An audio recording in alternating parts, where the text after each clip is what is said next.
bom dia, muito boa tarde, muita boa noite, dependendo do horário que você está assistindo esse podcast. Estamos produzindo mais um episódio do nosso podcast do Podpah. E estou aqui com o meu parceiro de trabalho, o Otávio. Prazer, viu, galera? Pra quem tá chegando agora, um abraço pra quem já segue a gente. E bora pra mais um episódio que vai ser, perfeito. E hoje estamos com um convidado ilustre aqui da Rede SESI, nosso professor querido Maldonado. Olá, pessoal. Legal estar aqui participando com o pessoal, fazendo esse podcast e vamos à luta. Vamos à luta. Maldo, então conte pra gente como foi o seu início pra você querer virar ou um advogado ou que nem a gente, pra vocês que não sabem, gente, o Maldo já foi até presidente da Câmara da nossa cidade aqui, José Bonifácio, né, Maldo? Conta pra eles como foi ser. Beleza. Bom, na realidade, quando eu era jovem aí, como vocês, eu estava muito afim de fazer medicina, tá? Mas aí na época a medicina não era viável. E aí eu tive que optar em fazer outro curso e aí eu comecei a fazer letras, né? Letras. Olha, uma curiosidade que eu não sabia. Para ser professor. Mas nesse inteirinho eu comecei a me interessar pelo direito. E aí então também prestei vestibular de direito e fui fazer direito em São José do Rio Preto. E aí eu cursava as duas faculdades concomitantes, né? Eu cursava letras no período da manhã e fazia direito no período da tarde. Muito legal, Maldo, muito legal. Para vocês que viram aí, o Maldo, ele foi abrangendo várias áreas. Hoje ele está atuando só como professor? Na realidade, eu trabalhei como professor muito tempo na rede pública, depois trabalhei na rede particular e vim para a rede SESI, já vai para 26 anos que eu estou na rede SESI. Hoje eu estou aposentado, né, da rede pública e também aposentei do SESI. Só que o SESI nós combinamos e pediu para que eu ficasse e eu já estou há 2 anos mesmo aposentado trabalhando no SESI. Que legal. E aí, como tem sido? Está sendo muito legal essa parte ou continua a mesma coisa? Não, ela continua a mesma coisa, lógico que com os últimos tempos as coisas mudaram muito, né? O ensino mudou muito daquilo que eu comecei lá há 40 anos atrás. Hoje é um ensino mais tecnológico, a moçada está mais antenada, né? Tanto é que nós estamos fazendo esse trabalho aqui que é super legal. E aí a gente tem que se atualizar, essa que é a realidade. Se você não se atualiza, você acaba ficando para trás. Então assim, eu me sinto muito à vontade, ao mesmo tempo gostando daquilo que eu estou fazendo, porque eu estou me atualizando. Então eu não fiquei no tempo e no espaço, né? Como alguns amigos meus de profissão aposentaram e ficaram. Eu acho que é esse o grande motivo de querer ainda estar presente com a moçada para se sentir jovem. Entendi, Maldo. E me conta como foi, se você chegou a atuar como advogado? Na realidade, eu ainda atuo como advogado, sim, né? Eu atuei durante 6 anos no escritório, mesmo ainda dava aula à noite e trabalhava durante o dia no direito. Sim. E aí eu me especializei na área civil, direito de família, né? Mas também fazia outras coisas. E aí depois também fiz a justiça gratuita, que é aquela que o Estado paga o advogado para defender os clientes, né? E ainda faço algumas revisões de processos que o fórum me manda. Você pode contar, assim, não querendo entrar no seu mundo e tal, você pode contar pra gente alguma passagem, algo que aconteceu enquanto você atuava como advogado, tipo uma ocasião que você achou muito inusitada, tipo assim, que você teve que atuar como advogado para alguma pessoa? Então, na realidade, assim, muito inusitado não tem. Uma coisa que me deixava assim muito, muito infeliz era o direito de família, quando eu tinha que defender o réu, né? Ou seja, que eu tinha que defender aquele que não pagou a pensão, aquele que espancou a mulher, aquele que enfim, fez algo de muito errado. Então, o direito de família tem muito isso. Então, me pesava um pouco na consciência ter que defender o cara que não pagou a pensão. Isso, para mim, era algo, assim, muito chato. E, lógico que no direito é sempre inusitado, sim, porque todo mundo acha que está certo. Então, você tem que pegar sempre o veio, né, daquilo que está acontecendo e tal, e falar assim, bom, eu tenho que defender e convencer o juiz e o promotor de que aquele cara está certo. Mas, assim, casos inusitados, não tive, assim, algo que pudesse chamar a atenção. Como mania do parque, por exemplo, ter que defender. Nunca me caiu um cliente assim. Gente, o Maldo falou do Maníaco do Parque, para que vocês que não assistiram, é o nosso primeiro episódio do nosso podcast com a professora Bia. ela participou do nosso primeiro episódio, foi super legal. E o Maldo acabou comentando, muito obrigado, Maldo, por ter comentado do primeiro podcast. Tem que dizer que ele assistiu, viu, gente? Pra você que não assistiu, vai ficar um card aqui em cima, só clicar lá e já assiste primeiro esse podcast e vai por lá. E Maldo, me conta, tipo assim, quando você entrou na carreira de professor, como foi suas dificuldades que você teve, ou se você foi mais tranquilo quando você entrou? Me conta Na realidade, eu trabalhava como advogado e o Dr. Raul, que era do nosso escritório, ele era diretor numa cidade chamada Barana, e eu estava cursando ainda, né? E aí ele virou para mim e falou assim, eu tenho uma sala lá na minha escola que ela é terrível e eu preciso de um advogado, de um cara que dê conta, porque já passaram 3 professores e todos eles desistiram da sala. Você não quer pegar essa pedreira? Aí eu falei, beleza, né? Eu vou pegar essa pedreira. E fui lá, isso era mais ou menos, eu acho que maio, por aí, e acabei ficando com a sala. E depois disso, acabei me apaixonando pela sala de aula, porque na realidade eu fiz letras pensando no direito, né? Porque todo advogado tem que escrever bem, aquela coisa e tal. E aí todo mundo fala, todo advogado tem que ter letras. Aí eu fui fazer letra. E acabei me apaixonando, né, pelo magistério. E acabei deixando o direito um pouco de lado. Entendi. Então você preferiu, a partir dessa sala que você pegou, você preferiu atuar mais como professor do que como um advogado? Eu diria que a experiência de sala de aula foi fantástico para mim, né? O fato de eu poder estar ensinando, e era assim algo mais prazeroso do que o direito. Não que o direito não seja, o direito é algo fantástico, né? Dá para você assim atuar em várias áreas, ganhar um bom dinheiro, até mais como professor, mas você tem que ser malandro. Se não for malandro, não chega lá. Gente, para quem não sabe, o Maldo foi nosso professor por 4 anos, né, Maldo? Isso. Sexto ou nono. Sexto ou nono. Como foi dar aula pra gente, Maldo? Eu falo que cada ano é uma experiência fantástica. Tanto é que hoje eu estou aqui e poderia estar em casa, né, cuidando de outras coisas e tal. Então, assim, a sala de aula é algo desafiador.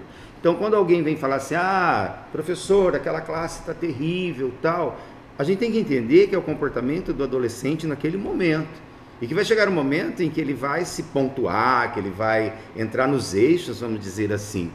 E cada ser humano é um ser humano. Então, é uma experiência fantástica do aprendizado. Então, você chegar na sua casa e saber que o aluno entendeu aquela matéria, que você pôde passar algo mais interessante, que vai mudar a vida dele, cara, para mim isso é muito gratificante. Tem muitas pessoas que falam que na parte do ensino, a tecnologia meio que deu uma ajuda aos professores. O que o senhor acha disso, professor? Eu acho que a tecnologia ela vem para agregar valores ora positivos e ora negativos. Tanto é que hoje o celular está proibido em sala de aula por lei federal, lei estadual, porque havia um abuso. Então eu acho assim, a tecnologia ela vem ajudar, desde que você não abuse dessa tecnologia. O que quer dizer isso? Eu vou fazer um trabalho de pesquisa, eu vou lá no IA, né, e dou todo o comando e o IA deixa todo o meu trabalho pronto. Valeu! Para você, como estudante, não, porque você deixou de desenvolver aquela etapa que você precisaria.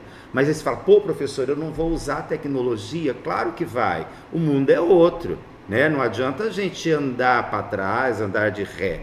Nós temos que aceitar essa tecnologia porque ela está presente na nossa vida, na nossa casa, no nosso carro, enfim, em todos os momentos em que nós estamos vivendo nesse mundo, e ela vai continuar avançando. A inteligência artificial está aí para a gente caminhar com ela e aceitá-la. Só que a gente tem que saber o limite desse uso dessas potencialidades da inteligência artificial, da tecnologia que vem aí. Então ela só vem agregar. Ela é muito positiva, desde que a gente saiba usar, né?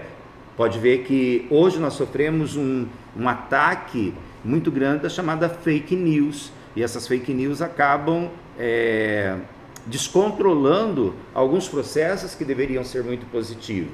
Isso em todos os campos, né? E a gente vai ver também a pirataria dentro desse né? as pessoas que são enganadas através do site. Ontem mesmo o Senado tinha 40 deputados que foram enganados através da internet. Poxa, aí você fala deputado? Cara, deputado, você fala, pô, é inteligente. Mas 40. Aí quando o repórter foi lá e falou, ó, quem foi? Ninguém quis falar que tinha caído no golpe. Então, quer dizer, ela é positiva? É, mas também ela pode ser negativa e a gente tem que tomar cuidado.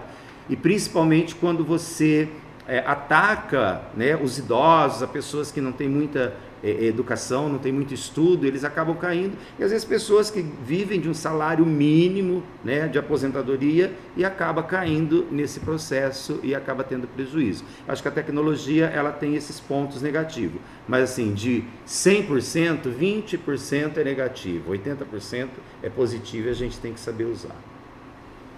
No meio vamos supor, a fake news dos deputados que caíram lá. Vamos supor que cai um caso de advocacia lá no seu mandato, lá onde cai tudo. E cai uma fake news. Vamos supor que todo mundo fala assim, não, isso está certo, não sei o quê. Só que o advogado ele tem a prioridade de se aprofundar no assunto e receber informações privilegiadas? Então, na realidade, a internet, hoje, ela ainda é uma terra de ninguém, tá? Existem alguns projetos de lei que são colocados em votação e que são discutidos, mas que ainda não foram aprovados. Aí você fala, poxa, mas por que os deputados e tal, né, eles não votam esses projetos para que regularize a internet de uma forma legal?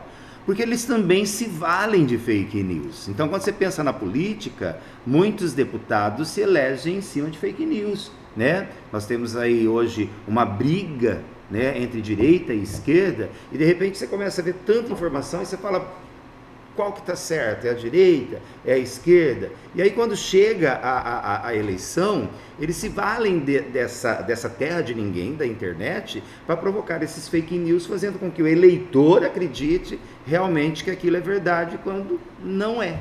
Aí acaba votando naquele que não é legal, né? E caindo em uma fake news. Então, e a fake news, a gente tem alguns instrumentos sim, tá? Mas ele ainda é um pouco demorado, até por ser um campo ainda pouco explorado, até na área do direito, né? Mas tem como sim ressarcir, correr atrás, entrar com processo, beleza. Mas é algo muito recente. Quando a gente fala algo muito recente, não quer dizer de um ano, tá? Quer dizer de 10 anos, 15 anos, ainda é recente dentro do marco temporal aí do direito. Sim. A tecnologia tem ajudado bastante a gente, pessoal, porque hoje em dia a gente pode entrar no computador e assistir alguns podcasts assim como esse, que o Maldo está participando, e aprender várias outras coisas. Só que também a gente pode entrar e fazer um monte de cagada. Desculpa a palavra, mas é bem isso, né, Maldo? Sim. Nós mesmos pode criar uma fake news, postar no nosso, para enganar a nossa avó, tipo assim.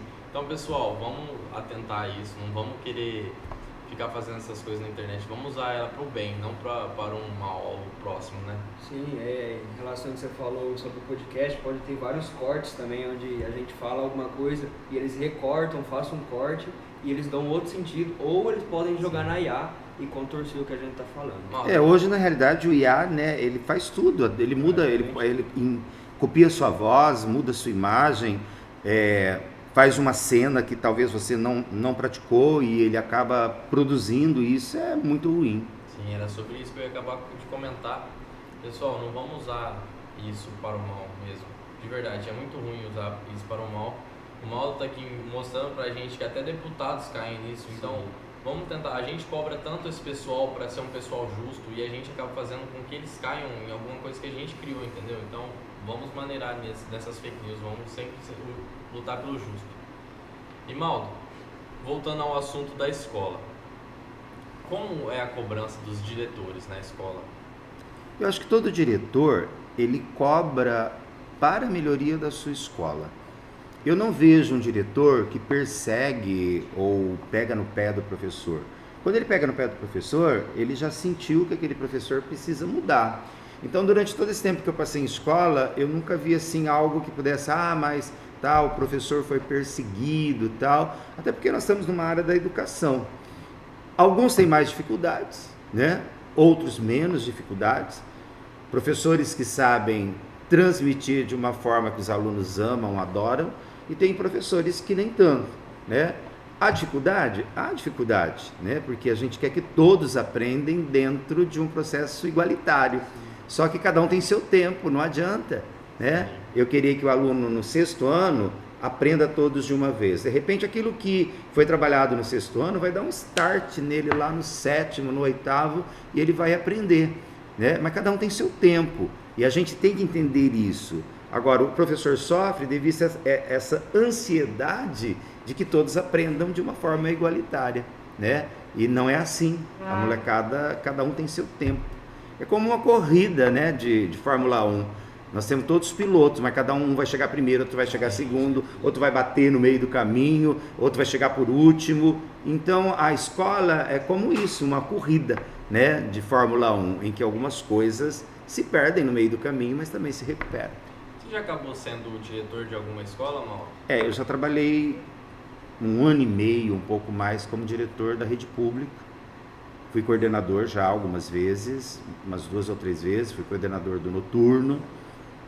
Enfim, trabalhei nas várias áreas de educação, fui secretário de cultura também do município durante 3 anos, e todas elas experiências fantásticas.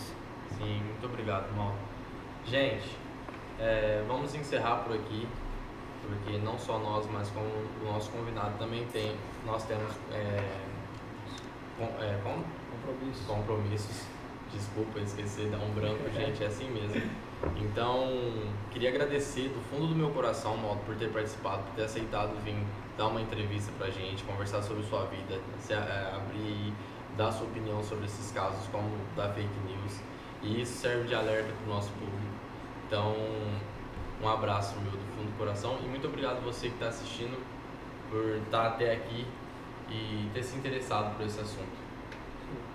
Muito obrigado, gente. Vou deixar todas as redes sociais, meios de comunicação aqui embaixo. Para você que quer mais saber sobre informação sobre isso, nos segue, deixa ativado o sininho aí e vamos para cima. Valeu? Vai falar alguma coisa, Mauro? Beleza, pessoal. Eu que agradeço o convite, né? É sempre muito gostoso a gente falar sobre educação, falar sobre direito, falar sobre a trajetória de vida, né? E servir como exemplo, né? Para as pessoas que também têm um caminho todo aí a seguir. Mas valeu, muito legal. E você que está aí, né?